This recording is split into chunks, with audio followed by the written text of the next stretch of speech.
उधर पश्चिमी मीडिया ने दावा किया कि क्राइमिया पर कब्जे के लिए जेलेंस्की की नई कसम ने पुतिन की नींद उड़ा दी है, जिसके बाद क्राइमिया की सुरक्षा के लिए उन्होंने वहां बड़ी संख्या में टैंकों को तैनात कर दिया है। इसके साथ ही गोला बारूद की एक भारी भरकम खेप भी क्राइमिया में भेज दी गई, क्योंकि पुतिन को इस बात का डर सता रहा है कि यूक्रेन जंग के बीच क्राइमिया कभी भी उनके हाथ से छिन सकता है। इस हफ्ते की शुरुआत में ही जेलेंस्की ने कीव में दी गई इफ्तार पार्टी में क्राइमिया को रूस से छीनने की कसम खाई थी और तभी से माना जा रहा है कि यूक्रेन क्राइमिया को दोबारा हासिल करने के लिए बड़ा हमला बोल सकता है। क्राइमिया 2014 से ही रूस के हाथों में है। यूक्रेन से छीनने के बाद से ही क्राइमिया पुतिन की नाक का सवाल बना हुआ है। वो किसी भी हाल में ये नहीं चाहेंगे कि जेलेंस्की क्राइमिया को रूस से छीन सकें। इसीलिए पुतिन ने क्राइमिया में हथियारों के जखीरे को बढ़ाना शुरू कर दिया। और इस बात का पता तब चला जब क्राइमिया में हथियारों के बड़े पैमाने पर तैनाती की सैटेलाइट तस्वीरें सामने आई। ये सैटेलाइट तस्वीरें अमेरिका की स्पेस टेक्नोलॉजी कंपनी मैक्सा टेक्नोलॉजीज ने जारी की, जिनके जरिए यह दावा किया गया कि पुतिन ने क्राइमिया के एक बड़े हिस्से को हथियार डिपो में बदल दिया है। वहां एक से बढ़कर एक हथियार जमा किए जा रहे हैं ताकि अगर यूक्रेन क्राइमिया पर हमला बोले तो रूस की सेना उसे जवाब दे सके। जो तस्वीरें जारी की गई उनमें कई तस्वीरों में रूसी सेना का एक बड़ा बेस नजर आया। दावा है कि क्राइमिया में बनाए गए इस बेस पर सैकड़ों की संख्या में टैंक और बख्तरबंद गाड़ियां मौजूद हैं। इसके साथ ही वहां कई आधुनिक हथियार भी जमा करके रखे गए हैं। पश्चिमी मीडिया के मुताबिक रूस ने यह बेस क्राइमिया के उत्तर में मौजूद मिदवेदेव इलाके में तैयार किया है, क्योंकि रूस को इस बात का डर है कि यूक्रेन खैरसोन से आगे बढ़ते हुए क्राइमिया के उत्तर में ही हमला बोलेगा। इसीलिए क्राइमिया के उस हिस्से को मजबूत करने के लिए वहां हथियारों की तैनाती के साथ साथ कई और उपाय भी किए गए। सैटेलाइट तस्वीरों के आधार पर दावा किया गया कि रूस ने क्राइमिया के समुद्री तटों पर ऊंची ऊंची बाड़ बना दी। साथ ही उन्होंने काला सागर से लगे क्राइमिया के समुद्री तटों पर बड़े बड़े गड्ढे भी खुदवा दिए ताकि यूक्रेन के टैंक और बख्तरबंद गाड़ियां वहां फंस जाएं। इसके अलावा यूक्रेन की सेना को रोकने के लिए वहां लकड़ी के ऊंचे बैरिकेड भी बनाए गए हैं। क्राइमिया में तैनात रूस के एक अधिकारी के मुताबिक ये तो अभी शुरुआत है और क्राइमिया को रूस के हाथों से जाने से बचाने के लिए आने वाले दिनों में वहां और भी घातक हथियारों की तैनाती का प्लान है, क्योंकि पुतिन ये कभी भी नहीं चाहेंगे कि यूक्रेन जीतने के चक्कर में वो क्राइमिया से ही हाथ धो बैठे। इस बीच यूक्रेन ने दावा किया कि रूस ने बेलारूस से अपने 3 मिग विमान यूक्रेन भेजे हैं, जो किंजल मिसाइलें लेकर यूक्रेन पहुंचने वाले हैं। यूक्रेन ने दावा किया कि रूस ने ऐसा कदम उसके हवाई हमलों से बचने के लिए उठाया और अपने बचाव के लिए बेलारूस का इस्तेमाल किया, जहां से उसने अपने 3 मिग विमान कीव रवाना किए, जो खाली नहीं आ रहे बल्कि अपने साथ किंजल मिसाइलें लेकर आ रहे हैं। यानी रूस के मिग विमान वो मिसाइलें ला रहे हैं जो परमाणु हमला कर सकती हैं। इनकी रेंज 2000 किलोमीटर है, यानी अगर किंजल मिसाइल चली तो पूरा का पूरा यूक्रेन उड़ाया जा सकता है। हालांकि यूक्रेन में किसी तरह का एयर सायरन सुनाई नहीं दिया, लेकिन यूक्रेन के होश उड़े हुए हैं। उसने दुनिया के सामने अपना डर दिखा भी दिया, क्योंकि अगर उसका दावा सही है तो फिर तो कीव पर परमाणु हमला हो सकता है। इधर पाकिस्तान में बोल न्यूज चैनल के आकाश राम नाम के हिंदू पत्रकार का अपहरण कर लिया गया। आकाश के परिवार का आरोप है कि कुछ लोग उसे जबरन उठाकर गाड़ी में ले गए, जिनका अब तक कुछ पता नहीं चल सका। आरोप है कि आकाश राम के अपहरण के लिए जिस गाड़ी का इस्तेमाल किया गया उसे बोल न्यूज चैनल के बाहर अक्सर देखा गया। उनकी मां ने रोते हुए गुहार लगाई कि उनके बेटे आकाश को छोड़ दिया जाए। आकाश वापस कयो, तांजी मेहरबानी थींदी वडी। बोल न्यूज चैनल के मार्केटिंग हेड आकाश राम के अलावा उनके सुरक्षा गार्ड का भी अपहरण किया गया। उधर चीन के साथ तनाव के बीच अमेरिका और फिलीपींस ने बड़ा सैन्य अभ्यास शुरू किया। 28 अप्रैल तक चलने वाले इस अभ्यास में दोनों देशों के करीब 18,000 सैनिक शामिल हैं, जो अगले 16 दिनों तक सैन्य ऑपरेशन की बारीकियां और आधुनिक हथियारों की तकनीक एक दूसरे से साझा करेंगे। इस अभ्यास में 12,200 अमेरिकी और 5,400 फिलीपींस के सैनिक शामिल हैं। दोनों देशों का यह सैन्य अभ्यास दक्षिण चीन सागर में चल रहा है। ये वही इलाका है जिस पर चीन अपना हक जताता है और उसे यहाँ किसी का दखल मंजूर नहीं, लेकिन चीन को घेरने के लिए अमेरिका लगातार इस इलाके में एक्टिव है। पश्चिमी मीडिया का दावा है कि इस ड्रिल के दौरान अमेरिका पेट्रियट मिसाइलों और हाइमार्स रॉकेट सिस्टम का इस्तेमाल करेगा। यानी चीन के दरवाजे पर आकर अमेरिका न सिर्फ शक्ति प्रदर्शन करेगा बल्कि उसके वर्चस्व को चुनौती भी देगा।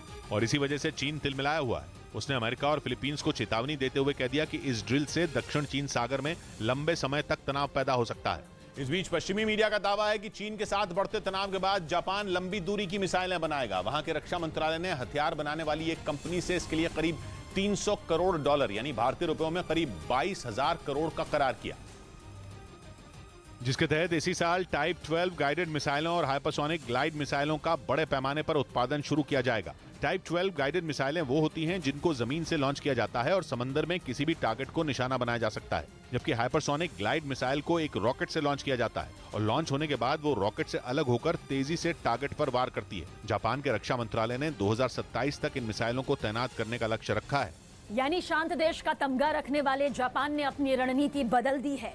और अब वो दुश्मन के हमलों को रोकने के लिए जवाबी हमले की क्षमता बढ़ाने की तैयारी में जुट गया है, क्योंकि चीन के साथ समंदर में बीते कुछ सालों से उसकी तनातनी बढ़ गई है।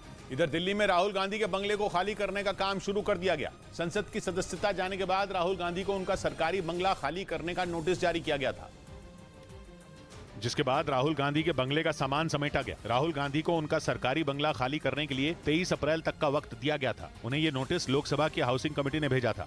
उधर पश्चिमी मीडिया ने दावा किया कि रूस के दोस्त सर्बिया ने यूक्रेन जंग में पुतिन को धोखा दे दिया। यह दावा अमेरिका के रक्षा मंत्रालय पेंटागन की लीक हुई एक खुफिया रिपोर्ट के आधार पर किया गया, जिसके मुताबिक सर्बिया ने पुतिन की पीठ में छुरा घोंप दिया।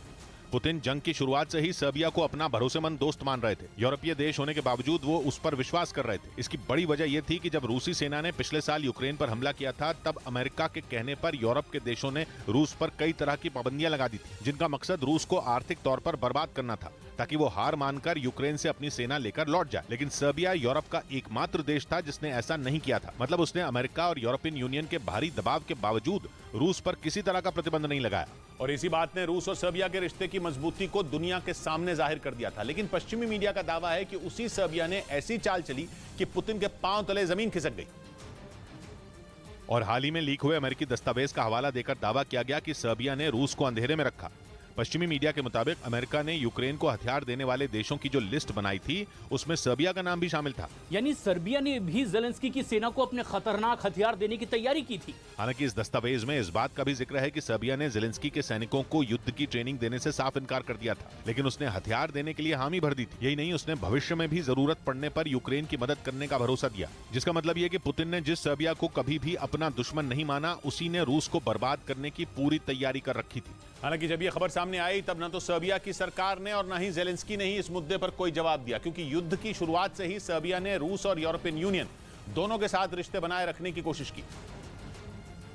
और इसीलिए पुतिन को कभी भी सर्बिया पर शक नहीं हुआ, जबकि उसे छोड़कर यूरोप के बाकी देश यूक्रेन के साथ खड़े हो गए। कई देशों ने जेलेंस्की की सेना को अपनी घातक मिसाइलें, रॉकेट और बम दिए, तो कई देशों ने युद्ध में इस्तेमाल होने वाली दूसरी चीजें भिजवाई, जिसकी वजह से यूक्रेन के अलावा यूरोप के कई देश पुतिन के निशाने पर आ गए। पुतिन कई बार उन देशों को अंजाम भुगतने की चेतावनी दे चुके हैं। ऐसे में सर्बिया की असलियत सामने आने के बाद पुतिन का गुस्सा उस पर भी भड़क सकता है, यानी आने वाले दिनों में उसे पुतिन को धोखा देने का खमियाजा उठाना पड़ सकता है। इस बीच यूरेशियन टाइम्स नाम की वेबसाइट ने दावा किया कि यूक्रेन और स्लोवाकिया मिग-29 लड़ाकू विमानों को लेकर भिड़ गए।